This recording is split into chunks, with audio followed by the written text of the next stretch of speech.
Edmund Emil Kemper III was born on December 18, 1948, in the quiet coastal city of Burbank, California, long before his name would become synonymous with terror, psychological violence, and one of the darkest chapters of American criminal history. His childhood was a fractured landscape, shaped by emotional neglect, humiliation, and a deep, festering rage that would later erupt in ways no one could have predicted. From his earliest years, Edmund was not like other children. He was unusually large, unusually intelligent, and unusually isolated. And behind his quiet, observant exterior was a mind already drifting into fantasies no child should ever have known. He grew up in a divided home, dominated by his mother, Clarnell Strandberg, a woman whose personality overshadowed everyone around her. She was harsh, critical, and verbally abusive, especially toward Edmund. She reminded him constantly that he was unwanted, that men were failures, that he was destined to disappoint. She locked him in a cold basement at night because she said she feared what he might do to his sisters. She criticized his voice,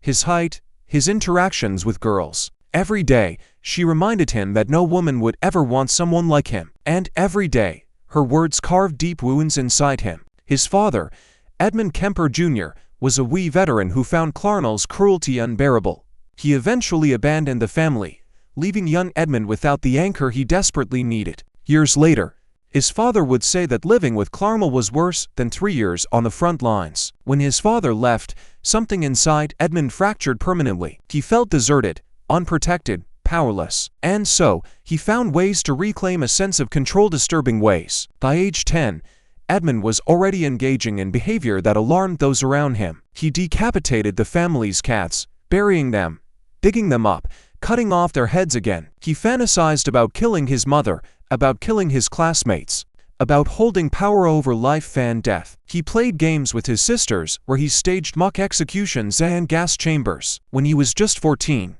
he ran away from home, seeking his father in hopes of returning to a family structure that no longer existed.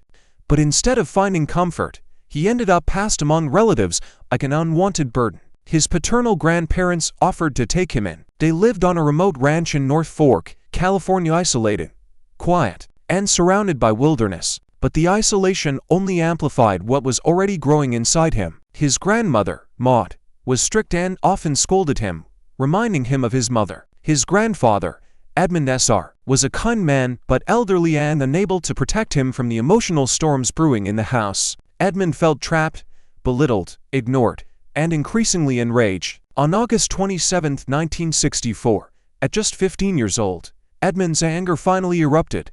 During an argument in the kitchen, after yet another lecture from his grandmother, he went into his bedroom, retrieved a rifle his grandfather had given him for hunting, and shot Maud in the head. When his grandfather arrived home minutes later, Edmund shot him too, explaining later that he didn't want his grandfather to see what had happened. When authorities asked him why he did it, he said simply, "I just wanted to see what it felt like." After the murders, he called the police and calmly confessed. Psychiatrists diagnosed him as a paranoid schizophrenic. Though many later questioned that assessment, he was sent to Atascadero State Hospital, a high-security psychiatric facility for criminally insane juveniles. There, doctors noted his high intelligence, his manipulation skills, and his ability to mask emotions. With an IQ of around 145, he quickly learned how to say exactly what doctors wanted to hear. He even memorized psychological test answers and convinced staff he had been rehabilitated. In 1969, at age 21, he was released despite killing his grandparents. Psychiatrists recommended he never return to his mother, but the parole board ignored the warning. He was sent directly back to her, into the same emotional battlefield that had shaped his childhood. Clarnell had not changed. She continued to belittle him, humiliate him, and ridicule his attempts to socialize, especially with women. He enrolled in community college, worked out jobs, and dreamed of joining law enforcement. But even though he was friendly with local police officers, he was rejected from becoming one because of his size. He was 6'9" and weighed over 260 pounds. The rejection fueled his growing resentment and reinforced the message that he did not belong anywhere. As he drifted through early adulthood, Edmund began picking up female hitchhikers around the Santa Cruz area, a region deeply affected by the growing counterculture movement. Thousands of students regularly hitchhiked, trusting strangers with their lives. Edmund began by driving them safely to their destinations. He later told investigators that he picked up dozens, maybe 100, before ever harming anyone. But each ride fed his dark fantasies, strengthened his sense of control, and eroded the barrier between thought and action. His relationship with his mother worsened. Their arguments turned explosive. She accused him of being worthless, of scaring women, of being a failure. She mocked his loneliness and repeatedly told him no girl would ever love him. In those nights of rage and humiliation, something inside Edmund hardened. He later said, "My mother and I were like two railroad trains on the same track, headed for a collision." And so, the stage was set. A brilliant, deeply damaged young man, shaped by emotional abuse, social rejection, and untreated psychological trauma, was about to become one of the most terrifying killers in American history. The spiral had begun, and the path he would walk over the next several years would leave scars on the nation that have never fully healed. The archival story of Edmund Kemper does not begin with a monster, it begins with a boy who learned the wrong kind of power, lost the ability to empathize, and convinced himself he had nothing left to lose. What follows is the descent of a disturbed mind into darkness, violence, and a chilling craving for control.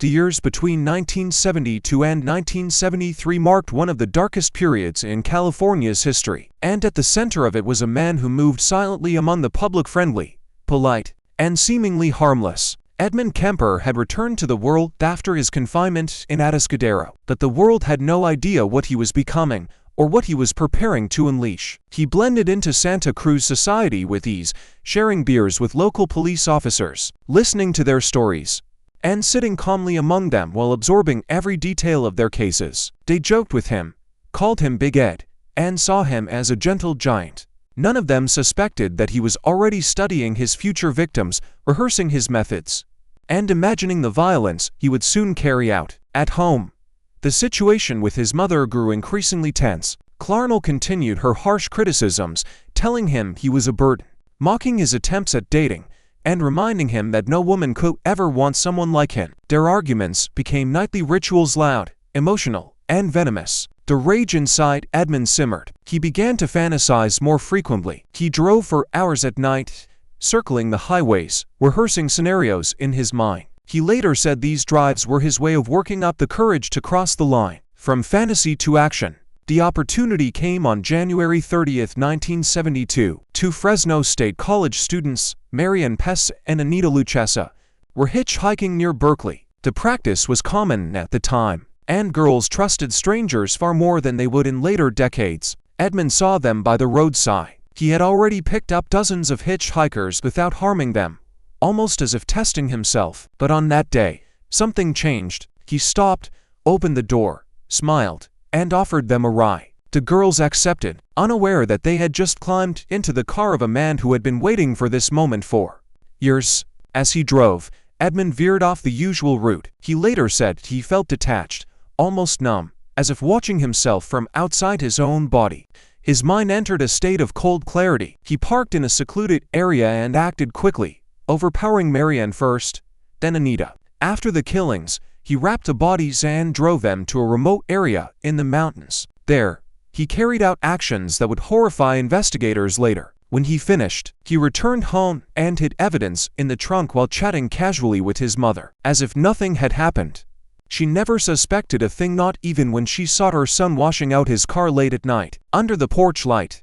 For months, Edmund kept a low profile. He watched the news, listened to police reports, and studied the fear spreading through the community. Yet at the same time, he felt invincible.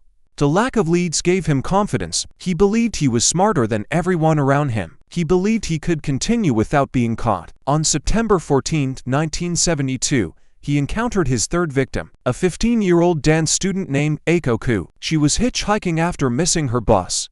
Edmund offered her a ride. He later described the encounter as a moment where he almost changed his mind.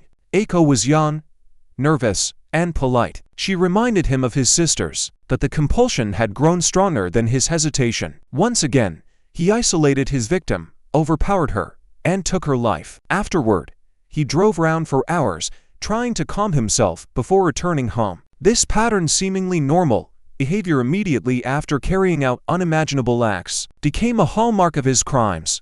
His ability to disconnect emotionally allowed him to appear calm, confident, and fully functional.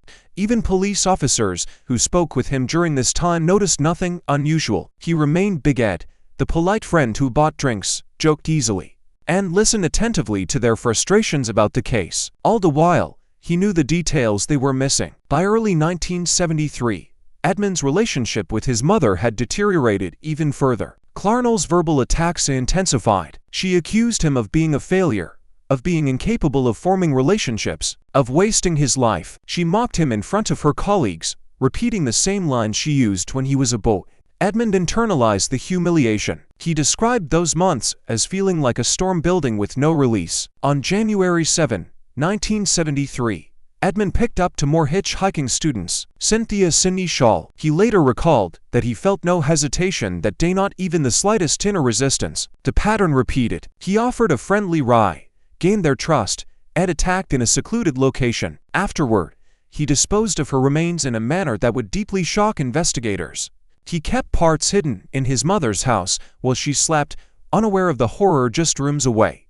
Only weeks later, on February 5, 1973, he encountered two more students from the University of California, Santa Cruz, Rosalind Thorpe and Allison Liu. The girls entered his car near the campus gates after a brief hesitation. Edmund later said their hesitation made him unusually nervous, but once they were inside, he regained his confidence. He drove calmly through the campus checkpoint, waved to the security guard, and left without suspicion. The girls never stood a chance. After these killings, Edmund's emotional state began to change. He described a strange sense of detachment, less satisfaction, more frustration.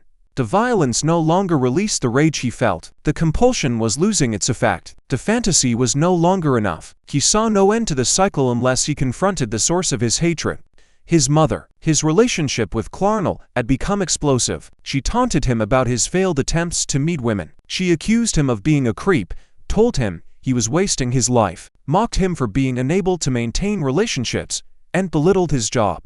Neighbors heard their arguments through the walls. Clarnell's voice carried the same venom she used throughout his childhood. She embodied everything he despised about himself, every weakness, every wound, every humiliation. By April 1973, the internal pressure reached its breaking point. Edmund stopped picking up hitchhikers. He stayed home more often, watched his mother, and planned. The idea of killing her consumed him. He later claimed he wanted to end the cycle, and the humiliation, and the rage, and the conflict that had defined his entire life. The moment came during the early hours of April 20, 1973. His mother returned home from a party, tired and slightly intoxicated. She sat in bed reading, as she often did. Edmund entered the room. She looked up at him and said, "I suppose you're going to want to sit up all night and talk now." He responded softly, "No, good night," and left the room. Those were the last words she ever spoke to him. Hours later, as she slept, Edmund carried out the act he had fantasized about for years. The violence was swift and brutal. Afterward, he sat quietly in the room, staring at her lifeless body, waiting to feel something: relief, triumph, release. He felt nothing. The emptiness terrified him more than the act itself. He remained in the house, still numb, still silent. Later that morning, he invited his mother's best friend, Sarah Sally Hallett, over for a visit. When she arrived, he ended her life too, hoping to create the illusion that both women had disappeared during a trip together. When the house fell silent, Edmund cleaned up, packed his things, and left Santa Cruz. He drove east, heading aimlessly toward Colorado. On the road, he listened to the radio, expecting news alerts about the disappearance of two middle-aged women. Instead, he heard nothing. No bulletins, no alarm, no urgency. The silence felt suffocating. He described that drive as the moment he realized he had nowhere left to go. 3 days later, he called the Santa Cruz Police Department from a phone booth in Pueblo, Colorado. When the dispatcher answered, Edmund said calmly, "I killed my mother." The officer didn't believe him. Edmund hung up. Hours later, he called again and repeated the confession. Still, they doubted him. Only when he described specific details of the crime's details. No one else could know. Did the police begin to understand? The man they had shared drinks with at the jury room bar, the man they called Big Ed, was the very killer they had been searching for. Edmund drove back to California willingly. When officers placed him in handcuffs, He offered no resistance. He looked almost relieved. After months of terror in the community, the man responsible for 8 murders and 2 earlier killings stood calmly before authorities, ready to explain everything. But what he told them in the days that followed would shock even seasoned investigators, revealing a mind shaped by rage, control, and a stunning lack of remorse. The morning after his arrest, Edmund Kemper sat quietly in a small interrogation room at the Santa Cruz County Sheriff's Office. There was no panic, no anger, no resistance. He spoke softly, answered questions clearly, and waited politely for each detective to finish writing before continuing. Everything about him seemed calm for a man confessing to a series of brutal murders.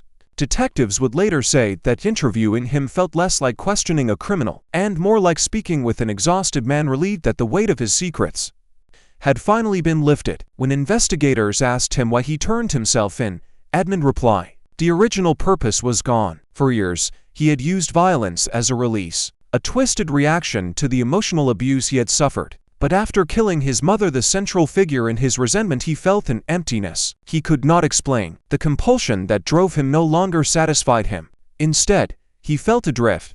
He said he turned himself in because he was afraid he might start hurting people again, and because he had nothing left to run from. His confession was detailed, precise, and disturbingly analytical. He described each crime with a clarity that unsettled even seasoned investigators.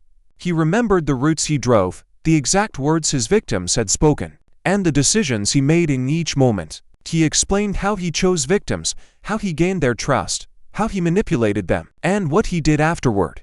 There were no emotional outbursts, no excuses, no blame shifted onto others. He simply laid out the facts, one by one, as if recounting a series of mechanical tasks.